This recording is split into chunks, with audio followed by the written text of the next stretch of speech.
दुश्मन कौन है? जो देश के दुश्मन है। हमारे दुश्मन कौन है? जो धर्म के दुश्मन है।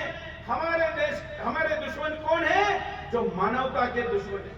अगर इस देश का हिंदू अत्याचारी होता, हत्यारा होता, धमकी देने वाला होता, तो विभाजन के बाद पाकिस्तान में मुसलमान केवल 4 गुना बढ़े और हिंदुस्तान में 10 गुना बढ़े। कितने बोलते हैं? कितने?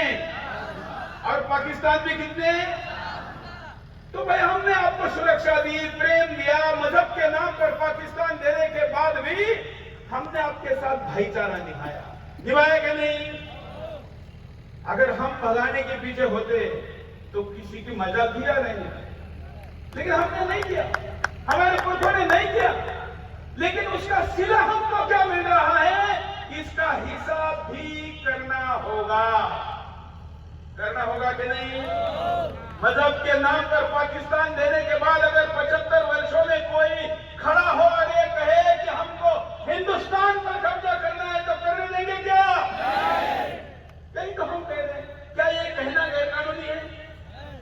क्या अनैतिक है? ये तो बोला जा सकता है। अगर ये भी हम नहीं बोलेंगे तो फिर हमारे देशभक्ति का क्या मतलब? अब मैं दिल्ली से खामगांव की बात, गौ रक्षकों को मुझे श्याम महाराज जी ने कहा कि सुरेश जी, खामगांव और इस बुल्ढाना के आसपास से फोन आ रहे हैं, बच्चे रोते हैं, उनके आंखों के सामने गाय काटी जा रही है। 1 वर्ष में यहां पर 2200 गायों को काटा गया। ये सुनने के बाद अगर मैं दिल्ली से यहां नहीं आऊं तो फिर 20 साल से चैनल चलाने का क्या फायदा है? मैंने कहा कि दिल्ली में आज धर्म संसद थी, देवकी नंदन ठाकुर जी के मंच पर आज भारत के सारे संत आए थे, मैंने बुलाए थे, लेकिन अब 25 तारीख तय हुई तो मैंने कहा कि वहां तो बाकी लोग हैं, खामगांव में मैं आऊंगा और यहां से आपके साथ खड़ा हो बताऊंगा। मित्रों, क्या कानून गाय को काटने के लिए कहता है? कहता है क्या? शिवाजी महाराज होते तो कसाई के साथ क्या करते हैं? हमने इसके पहले भी देखा। लेकिन अगर कोई उनको संरक्षण दे रहा है, हमें किसी से कोई मतलब नहीं है, कोई अपना पेट पानी बिजनेस करे, कोई प्रॉब्लम नहीं, लेकिन गौ माता के तरफ, हमारी बहन बेटी की तरफ, हमारे धर्म की तरफ और अगर हमारे देश की तरफ टेढ़ी आंख से देखा तो वो आंख रहने नहीं देंगे।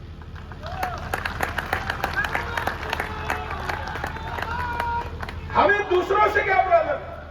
इस देश के राष्ट्रपति हुए थे एपीजे अब्दुल कलाम, कभी हमने उनके खिलाफ बोला क्या? जोर से किसने बोला? हमें आज वो अपने यहां पर क्या लेकर आए थे? 2 सूटकेस लेकर आए थे और जब राष्ट्रपति पद से गए तो 2 सूटकेस वापस लेकर गए थे। उन सूटकेस में एक भगवत गीता थी, प्रतिदिन 11वें अध्याय का वो पारायण करते थे। 2 महीने पहले मैं रामेश्वर जाके आया हूं, वहां पर उनका स्मारक है रामेश्वर में, क्योंकि वहां के थे। वहां उनके स्मारक में उनके मूर्ति के साथ भगवत गीता रखी हुई है। अगर कोई मुसलमान हमारे गीता जी का ये सम्मान करे तो हमें आपत्ति होने का कारण है क्या? लेकिन अगर कोई विरोध करे और फिर भी हम चुप बैठे तो फिर तो हमारे और हिजड़ों में क्या फर्क? गैर कानूनी बोल रहा हूं क्या? अनैतिक बोल रहा हूं क्या? उस्काने वाली बात बोल रहा हूं क्या? हाँ, इशारे वाली बात बोलता था, बोल रहा हूं और बोलता रहूंगा। नहीं तो बड़ा आसान है ना भाई, मेरा तो टीवी चैनल है, मैं टीवी के स्टूडियो से शो करूं, मीठी मीठी बातें करूं, अपने स्टूडियो में बॉलीवुड के अलग अलग लोगों को बुलाऊं, राखी सावंत को बुलाऊं, ऐसे मिलेंगे कि नहीं? मिलेंगे ना? कोई आपत्ति लेगा क्या? मेरी बहनें बैठी पुलिस वाली इधर। बहनों, अगर मैं टीवी चैनल चला रहा हूं और कोई बाकी लोग ऐसा कार्यक्रम कर रहे हैं, किसी को आपत्ति है क्या? कोई आपत्ति नहीं है, लोग बाकी लोग कर ही रहे ना। हम क्यों छोड़कर ये कर रहे हैं? हम भी तो राजनीति कर सकते थे, हम भी तो बाकी टीवी चैनल वालों जैसा एंटरटेनमेंट शो कर सकते थे, हम भी तो बाकी लोगों जैसा 1 का 2, 2 का 4 चैनल कर सकते थे। आज सुबह 5 बजे उठाऊं, सुबह की फ्लाइट पकड़ के नागपुर आया, 4.5 घंटे का ट्रैवल करके यहां पर आया। आते समय शेगांव में गया, गजानन महाराज का दर्शन लिया और मांगा क्या? पैसा नहीं मांगा, ये शक्ति मांगी कि शिवाजी महाराज के सपनों का हिंदुस्तान बनाने की ताकत है। अगर कोई अफजल खान वार करने के लिए पीठ पर हथियार लेकर आए तो उसका पेट फाड़ने की ताकत दे दे, ये मांगा। और क्या मांगा? मित्रों, ये सब कुछ क्यों आज यहां पर सभा के द्वारा पर? क्योंकि हमारे अस्तित्व पर संकट आया है। क्या अस्तित्व पे संकट है? आप जानते हैं, हिंदुस्तान का पॉपुलेशन आज 150 करोड़ पार कर चुका है, लेकिन जो हिंदू है उसका बर्थ रेट, जन्म दर गूगल करके देखना 1.6 है। मतलब 2 हिंदू मिलके 2 बच्चे भी पैदा नहीं कर पा रहे हैं। तो हिंदू कम्युनिटी का अस्तित्व रहेगा क्या? रहेगा क्या? साइंस के अनुसार अगर किसी कम्युनिटी को जीवित रहना है तो 2.3 बर्थ रेट चाहिए, क्योंकि कुछ लोग 2 से कम बच्चे पैदा करते हैं, तो कुछ लोगों ने 2 से ज्यादा मतलब 3 करने चाहिए, 4 करने चाहिए। लेकिन आज हमारा हिंदुओं का बर्थ रेट कितना है? 1.6 और मुसलमानों का कितना है? 3.6, मतलब करीब दुगना। अब मुझे बताइए इसका मतलब क्या होगा? आज 2024 है, केवल 20 वर्षों बाद हिंदुस्तान में हिंदू अल्पसंख्यक हो जाएगा। मंजूर है क्या? नहीं। अगर हिंदू अल्पसंख्यक होगा तो दिल्ली के गद्दी पर कोई औरंगजेब बैठेगा। अगर औरंगजेब दिल्ली के गद्दी पे बैठेगा तो पांडुरंग की मूर्ति भी पंढरपुर में सुरक्षित नहीं रहेगी, तुळजापुर में तुळजा भवानी की मूर्ति सुरक्षित नहीं रहेगी, काशी में काशी विश्वनाथ का मंदिर सुरक्षित नहीं रहेगा, अयोध्या में राम जी सुरक्षित नहीं रहेंगे, मथुरा में कृष्ण नहीं रहेंगे। मंजूर है? अरे भाई दे दिया ना, इस्लाम के नाम पर पाकिस्तान दे दिया। अगर इसी भी पाकिस्तान बनाने की बात करोगे तो फिर विरोध करेंगे और करते रहेंगे। अब इसके लिए हम क्या जाकर मुसलमानों के बच्चे थोड़ी मार रहे, हम कानून मांग रहे। कानून क्या है? पहले नारा था 1952 में, हम दो हमारे दो, नारा था, कानून नहीं, केवल नारा। लेकिन हिंदू ने भी बच्चे उस नारे को वेद का वचन मानकर मंत्र की तरह उसका पालन किया और हम दो हमारे दो तक आए। पहले हमारे यहाँ पर आपल्याकडे पूर्व आशीर्वाद होता ना, अष्टपुत्र सौभाग्यवती होता का नहीं थे? मुझे भी 5 मामा और 8 मौसी। लेकिन अब समय के साथ सभी ने उससे समझौता किया। हमने माना कि ये जनहित में, देश हित में, पर्यावरण के हित में नहीं है कि ज्यादा बच्चे पैदा करें, और इसलिए हमने कहा कि हम तो हमारे दो का नारा बदलना पड़ेगा और नया नारा लाना पड़ेगा। और नारा मैंने लाया, हम दो हमारे दो तो सबके दो। गलत है क्या? गैर कानूनी है क्या? कुछ भी नहीं। हम नहीं कह रहे कि इनके बच्चों को मारो या पाकिस्तान भेजो।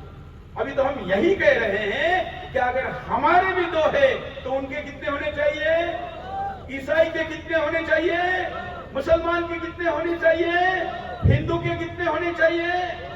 समानता की बात करें, इसमें कोई गैर कानूनी नहीं, क्योंकि हमको चिंता है कि यही अगर स्थिति रही तो फिर हिंदुस्तान का जन्म दर के कारण जनसंख्या अनुपात बिगड़ जाएगा और किसी भी कम्युनिटी को अपना अस्तित्व रखने के लिए ये मांग करना।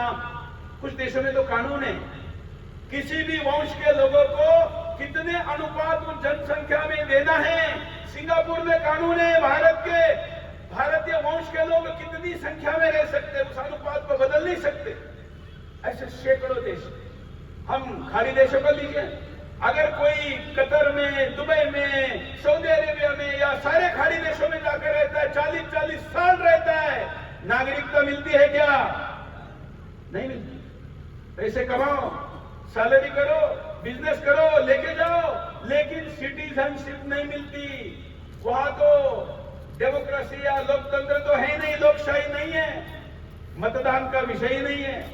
लेकिन हमारे यहाँ पर अगर कोई बांग्लादेश से घुसकर आता है, कोई रोहिंग्या आता है, तो उसका विरोध होना चाहिए क्या नहीं? आज महाराष्ट्र के पॉपुलेशन के बराबर करीब 10 करोड़ बांग्लादेशी, रोहिंग्या 71 देशों के घुसपैठिए हिंदुस्तान में हैं। 10 करोड़। दुनिया में 10 करोड़ के पॉपुलेशन के देश उंगली पर गिनने वाले भी नहीं है, इतने कम देश है। अगर 10 करोड़ का बोझ हम पर है, हमारे बच्चे का निवाला मुंह में जाने वाला उसके हिस्से में लेकर जा रहा है, हमारे हिस्से का पानी जा रहा है, नौकरी जा रही है और ऊपर से क्राइम बढ़ रहा है, तो उसका विरोध होना चाहिए, हाँ या नहीं? होना चाहिए नहीं? कुछ गैर कानूनी है, लेकिन हम अगर बांग्लादेशी के भी विरुद्ध बोले और कोई कहे कि हम मुसलमानों के विरुद्ध बोल रहे हैं, तो या तो तुमको समझ नहीं आ रहा या फिर तुम जानबूझकर कर रहे हो। और अगर तुम ये कहते हो कि नहीं, बांग्लादेश का मुसलमान भी मुसलमान है और उसको भारत में आकर रहने का अधिकार है, तो मैं पूछता हूं कि फिर पाकिस्तान के विभाजन के समय 21% हिंदू था, आज 1% से कम बचा है, तो 20% हिंदू कहा गया। उसके साथ जो तुमने किया वो हमने तुम्हारे साथ किया क्या? जवाब दीजिए, किया क्या?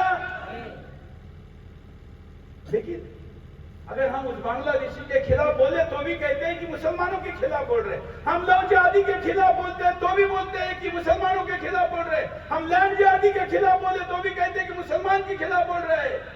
अरे हम बोले कि नहीं बोले? बोलने का अधिकार अगर हैदराबाद के गद्दार नमक हराम को है तो फिर सुरेश चौहान के को भी है।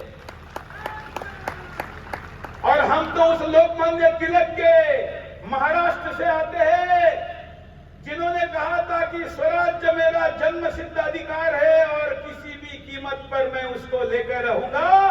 तो आज के खामगांव के मंच से मैं कहता हूं, हिंदू राष्ट्र मेरा जन्म सिद्ध अधिकार है और किसी भी कीमत पर मैं उसको लेकर रहूंगा।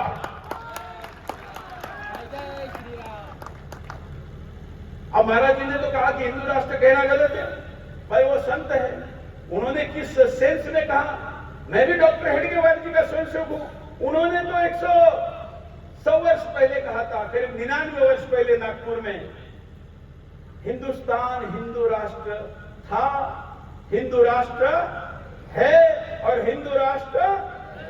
फिर मैं क्यों कह रहा हूं घोषित करो? मैं इसलिए कह रहा हूं क्योंकि अगर आपके घर का आंगन है, आपने कंपाउंड नहीं किया है, नहीं किया, कुछ समय तक चलता रहा, लेकिन अगर कोई वहां पर आकर ठेला लगाए, प्यार से आपने भी सोचा चलो पेट पानी का विषय है, कर रहा है, लेकिन कल वहां के 7 बाड़े पर कोई अपना नाम लगाना चाहे तो आप अपने आंगन में उस ठेले वाले को रहने देंगे क्या? हमने भी कहा कोई बात नहीं, आते हैं, बढ़ रहे हैं, चलो देखते हैं। लेकिन अगर कोई कहे कि ये देश किसी के बाप का नहीं है, तो फिर मैं उसको कहना चाहूंगा कि ये मेरे बाप का था, मेरे बाप का है और किसी भी कीमत पर मेरे बाप का रहने नहीं देंगे। और इसलिए हिंदू राष्ट्र था ही, हम हिंदू राष्ट्र घोषित करो कह रहे हैं। अब ये भी गैर कानूनी नहीं, मैं तो लॉ का स्टूडेंट हूं, टीवी चैनल चला रहा हूं 20 सालों से, भले ही 1827 एफआईआर है, देश के किसी राज्य के पुलिस को मेरे एफआईआर को चार्जशीट में कन्वर्ट करने की हिम्मत नहीं हुई। क्यों? क्योंकि उनको पता है कि अगर वो इसको चार्जशीट में कन्वर्ट करके न्यायालय में जाएंगे तो वो केस टिक नहीं सकती, क्योंकि मैंने मेरे भाषण में कभी भी गैर कानूनी बात नहीं बोली। अरे हिम्मत है तो करो ना, गिरफ्तार करो। क्यों नहीं करते? इसलिए नहीं करते क्योंकि एफआईआर करके डराना चाहते हैं। अरे हम तो इनके मावड़े हैं, सर उतारने के लिए तैयार है, एफआईआर से क्या डरने वाले। ये वो महाराष्ट्र है जहां के वीरों ने, आप जानते हैं ना, अपने बच्चों को जरूर बताना, अपने पोतों को जरूर बताना, पूरे देश पर कुछ हिस्सा छोड़कर अधिकतर हिस्से में ईरानी, अफगानी, मंगोलियन, मुगल, इन लोगों का राष्ट्र, पता है ना, अटक से कटक तक हरा झंडा लगता था। उस समय छत्रपति शिवाजी महाराज जी ने रायरेश्वर पर शपथ ली। क्यों ली? क्योंकि जीजा माता जी ने शिवाजी महाराज के जन्म के पहले ही संकल्प लिया। लोग तो शिवाजी महाराज जी के जन्म के बाद की बात करते हैं। मैं शिवाजी महाराज को जब बताता हूं तो शिवाजी महाराज गर्भ में आने के पहले जीजा माता ने ईश्वर के सामने की हुई प्रार्थना और संकल्प से शुरू करता हूं। ये दिव्य महापुरुष ऐसे ही नहीं आए हैं कि कोई आ गया, किसी ने सिखाया और फिर उन्होंने स्वराज्य स्थापन किया। नहीं, जीजा माता को विभिन्न किलों से हिंदू महिलाओं की चीख पुकार सुनाई दी।